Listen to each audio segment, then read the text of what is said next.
Good morning, algebra class. Today we are talking about solving quadratic equations by factoring.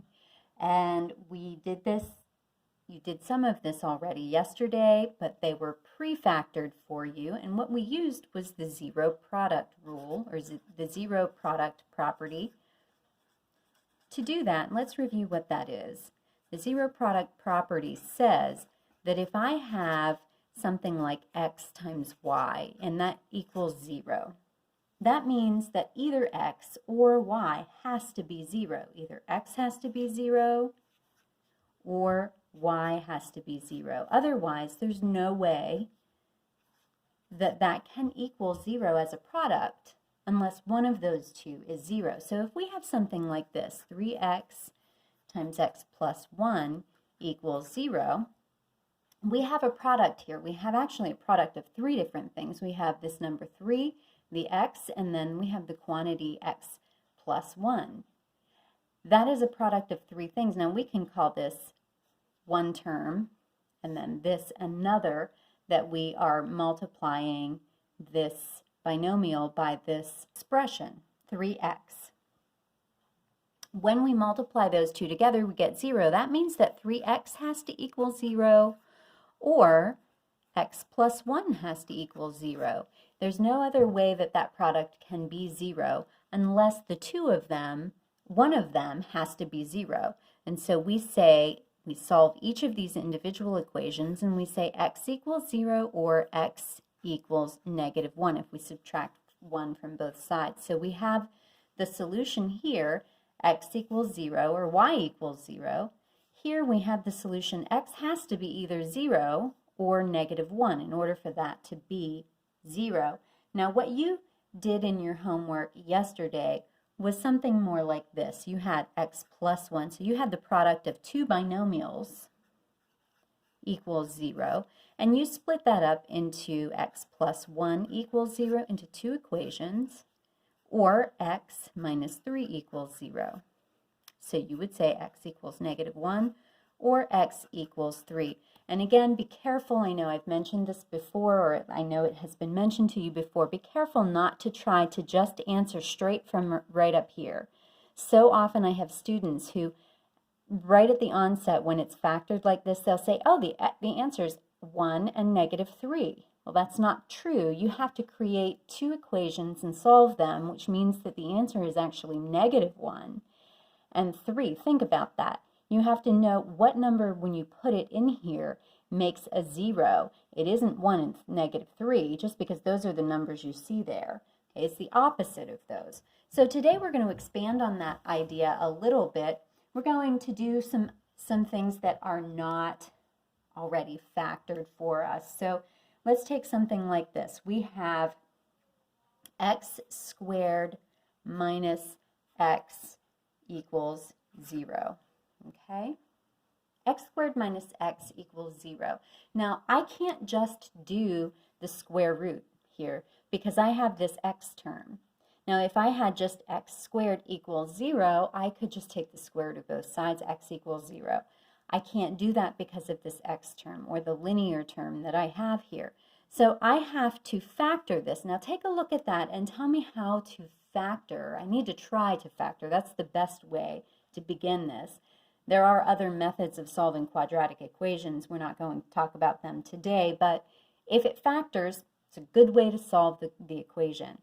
So I can take an x out of both of these terms. So I will end up with x minus 1 times x here. Okay, I'm taking the greatest common factor out of both terms. The other side doesn't matter, it's still 0, nothing changes. And now I have the product of this expression x and this binomial x minus 1, and I can split that up. X equals 0 or x minus 1 equals 0, which means x equals +1. So my answers are x equals 0 or x equals 1. Okay, let's try another one of those. If I have x squared minus 2x plus 1 equals 0, okay? Again, I don't have just an x squared in a number, so I can't do just the square root of both sides.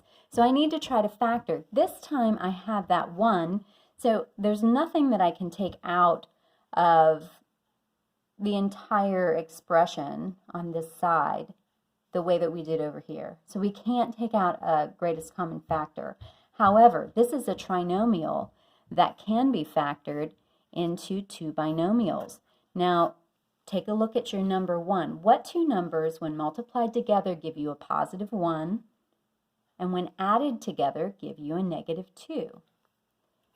X minus 1 and x minus 1.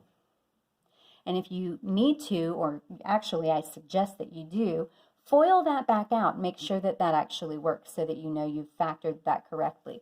But once you have it factored, you have this product of two binomials equal to 0. That means one of them has to equal 0. In this case, they both are the same expression, the same equation, so x equals 1 or x equals 1. So our answer is x equals 1. Okay, let's do a couple more of these.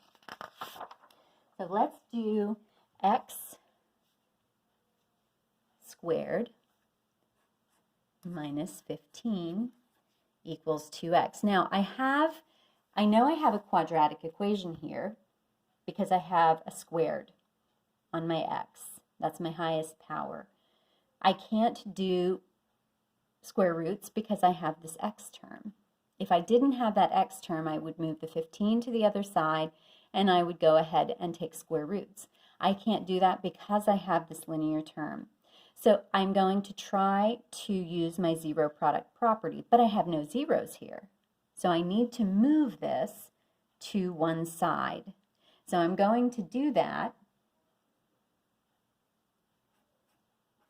by subtracting the 2x from both sides, and that will give me x squared minus 2x minus 15 equals 0. And now we have something that looks like a trinomial that I can factor into two binomials, and I can try to use the zero product property. So let's see if this factors into two binomials.